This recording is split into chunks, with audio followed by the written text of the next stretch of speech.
So last thing on that is that what I've come to realize, especially with my conversations with people like Mr. Paki and like other people I really look up to in the Pakistan space is, someone like Mr. Paki should be a lot more followed, right? And Yeah. like, even Khawla, who runs this, she's a journalist as Yes. well. Great These are people photographer. who should have, and look, this is the online space is littered with people who should have more Yes, followers, yes. right? Yeah. But that's not how it works, sadly. But then I'm coming in with my experience and I'm being like, why isn't that the case? So like, and what I've come to realize is that, look, like diaspora, especially where we have a role to play, is that, look, we are of Pakistan, but we are of the West also, of Britain. And our role, our unique role in which we can only do is that we understand at some level the cultural things that are happening in our countries of residence, our heritage, but we also speak in a Western vernacular, a Western vocabulary. Mm-hmm. We can communicate with our audience in a way that they understand, right? And like where they resonate with, because we're London. Like people see me as a London boy. So when I, as Nadir, go back to Pakistan, they still see that London boy in Pakistan. But then he's talking about how beautiful Pakistan is. He's introducing me to people like Mr. Peck. He's showing me this world, but he's still a London boy. I'm that bridge for London to come on this Pakistani journey with me. And that's my role as a diaspora content creator, is to speak the language and the lingo and to express it in a way that they understand, that highlights the voices in these countries also that should be followed more. And that's what I've come to realize throughout my trip is my role as a content creator, is being a funnel, being a vehicle, being a translator, being a bridge into a culture that people had never had access to before. And yeah. Because so much of the relationship with content creators online is that familiarity and that, we're on the same level. This vlogger that I'm watching and me, living the same experiences, or he speaks the same way as I do. And regardless of how good Mr. Paki might be, he doesn't have that bridge with everybody.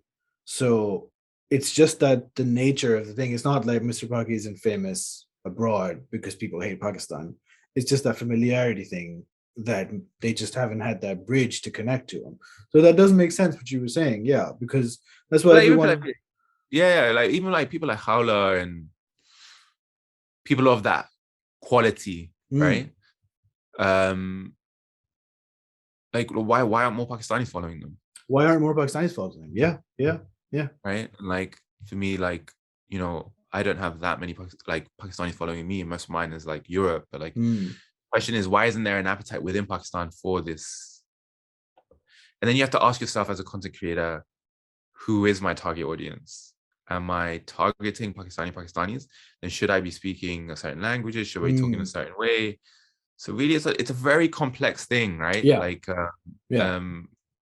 because like people who talk on that level, for example, if you talk English and you talk at a very intellectual level, you're targeting a very specific Pakistani society. A very small part of society. Very small, right? So like the scale isn't necessarily going to be there. You're not going to have millions of followers like a Eva Zubek who goes and she lives with the Waki people, and of course like everyone friggin' loves it because it's simple content, right? So it's very different, and I think there's more to that conversation than what people think. It's not just some there's ways, there's like a lot of levels to it, like socioeconomic, obviously, where you grew up, which defines where you went to school, who you met, how you speak. And I think people in Pakistan don't realize how big Pakistan is in terms of population. Because I'm sure you must have seen this, like in Karachi, it's 20 million people, but the people there have this vibe where like, we know everyone. We have a connection or a friend or someone everywhere. And they might, but they're everywhere is a very small part of Karachi. And there's like 19 million people who you have no connection with. But we don't really. It took me like ages because I grew up mostly in the Middle East, so Dubai, Abu Dhabi. Spent only 10 years in Pakistan. When I come back from Pakistan to Abu Dhabi, I'm meeting people. I'm like, oh yeah, you're from Karachi, yeah, sure. My band played at your university, sure, yeah. And I'm like, oh shit, I know everybody.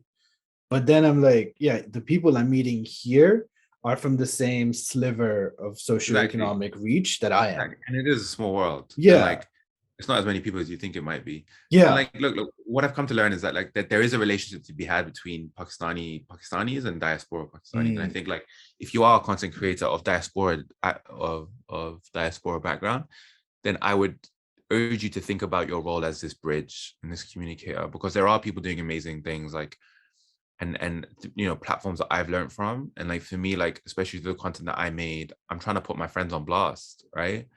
So it's about sharing people who are on the ground dealing with this stuff every day, who know so much more about the situation than I do. And I met, everywhere I went, every city, I met amazing people that did that.